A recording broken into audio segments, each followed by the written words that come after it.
અને કદાચ કોઈ ન હોય બીજા પરિવારનો સભ્ય કોઈ ના આવે તો બ્રાહ્મણો દ્વારા પણ એ તમે વિધિ કરી દેજો.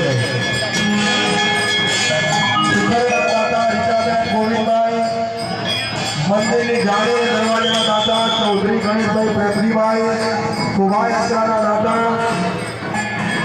દાણા દિલીપજી છરાજી ભાઈ જે દાતાઓ છે વારંવાર નામ બોલ્યા ભાઈ પોતપોતાની મૂર્તિ પાસે આવી રહ્યું. સ્પીકર ચાલુ કરો, પેલો બે ચાલુ કરો. આ નહીં હોય ચાલશે, હમણાં નહીં અંદર. હા ભાઈ, મૂર્તિના દાતા જે મૂર્તિના દાતાઓ છે, મૂર્તિના દાતા એ મૂર્તિ આગળ પહોંચી જાય. 12:39 કલાકે એ મૂર્તિને આગળ એક સળી મૂકવામાં આવી છે. હવે આપો, એ મૂર્તિની આગળ એક ડાબડાની સળી મૂકવામાં આવી છે. અહીંયાથી બ્રાહ્મણો મંત્રોચ્ચાર કરશે, જય ઘોષ કરશે. ત્યારે મૂર્તિની સળી તમારે ખેંચવાની રહેશે. ત્યાં સુધી દરેક યજમાને એ મૂર્તિ આગળ ઊભું રહેવાનું છે. ચલો ભાઈ, કુણાલભાઈ શાસ્ત્રી અંદર